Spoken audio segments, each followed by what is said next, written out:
इस वीडियो में हम करेंगे कक्षा 6 का गणित का अध्याय 5 जिसका नाम है अभाज्य समय। पेज नंबर 114 पर दिया हुआ है। आइए पता लगाएं। आइए पता लगाएं का प्रश्न नंबर 9 और इससे पहले वाले जो भी प्रश्न हैं वो सभी मैं प्लेलिस्ट में डाल चुका हूं। अगर आप देखना चाहें तो प्लेलिस्ट पर जाकर देख सकते हैं। प्रश्न 9 है, प्रत्येक कथन को सही या गलत के रूप में पहचानिए। यानी कि ये कथन हमें दिए हुए हैं, इन कथनों को हमें सही और गलत के रूप में पहचाना है। यानी कि हमें बताना है कौन सा कथन सही है और कौन सा कथन गलत है एवं स्पष्ट कीजिए और ये स्पष्ट भी करना है। तो सबसे पहले ए में है, ऐसी कोई अभाज्य संख्या नहीं है। यानी कि ऐसी कोई अभाज्य संख्या नहीं है जिसका इकाई अंक 4। यानी कि ऐसी कोई अभाज्य संख्या नहीं है जिसका इकाई अंक 4 हो। तो ये सही होगा। क्यों होगा? क्योंकि अगर हम कोई सी संख्या लें, मान के चलो हमने ले लिया 14, इकाई का अंक 4 है, तो ये अभाज्य संख्या नहीं होगा। क्यों? तो इसमें एक का भी भाग जाएगा, दो का भी जाएगा और किसका जाएगा, 7 का चला जाएगा, 14 का, यानी एक से ज्यादा गुणनखंड हो जाएंगे। अगर हमने 24 ले लिया, यानी इकाई का अंक कितना रखना है, 4, 24 ले लिया, तो ये भी अभाज्य संख्या नहीं होगी। क्योंकि इसमें 2 का भाग जाएगा, 4 का जाएगा, 6 का जाएगा, तो 2 से अधिक गुणनखंड हो गए। इसका मतलब ये भी अभाज्य संख्या नहीं होगी।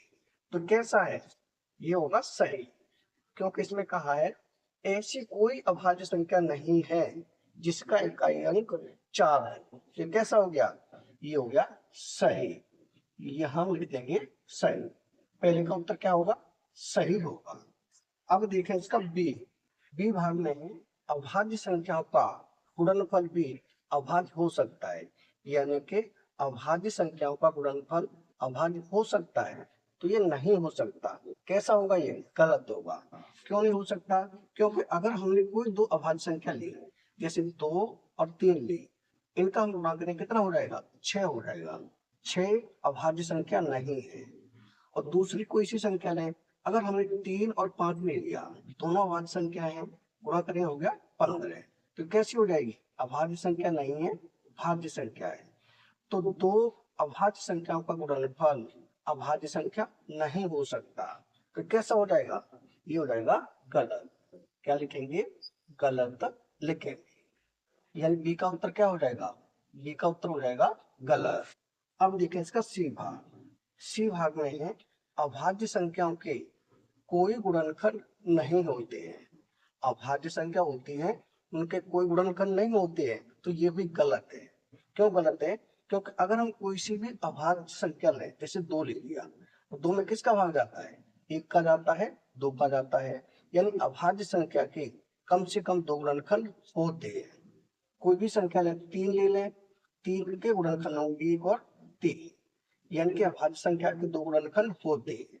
जबकि इसमें कहा गया है कि अभाज्य संख्या के कोई गुणनखंड नहीं होते हैं। कैसा है?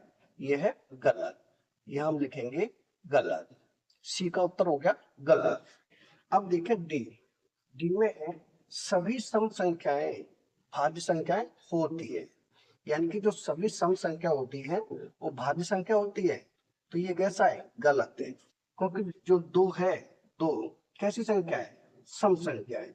लेकिन ये अभाज्य संख्या है। कैसी है? अभाज्य। सम संख्या है और अभाज्य संख्या है, भाज्य संख्या नहीं है। ये कैसे हो जाएगा? ये भी हो जाएगा गलत। यहाँ लिख देंगे हम गलत। ये भी हो गया गलत। यानी कि डी का उत्तर क्या होगा? डी का उत्तर होगा गलत। अब देखें इसका लास्ट भाग। ए में है, संख्याएं 2 तथा 3 अभाज्य संख्या है। 2 और 3 कैसी संख्या है? अभाज्य संख्या है। अन्य प्रत्येक अभाज्य संख्या के लिए अगली संख्या भाज्य है। यानी कि इनके अलावा अगली अभाज्य संख्या के लिए अगली जो संख्या आती है वो कैसी आती है? भाज्य आती है। ये सही है। ऐसा ही ये सही है। तो इसका उत्तर क्या हो जाएगा? इसका उत्तर हो जाएगा सही। यानी कि ए का उत्तर होगा सही, बी का उत्तर होगा गलत, सी का उत्तर होगा गलत, डी का उत्तर होगा गलत और ई का उत्तर हो जाएगा सही। यानी ये हो जाएंगे हमारे ए बी सी डी और ई के उत्तर। यानी कि प्रश्न नंबर 9 हो चुका है कंप्लीट। अगर वीडियो पसंद आए तो लाइक करें, कमेंट करें, अपने दोस्तों के साथ शेयर करें। धन्यवाद।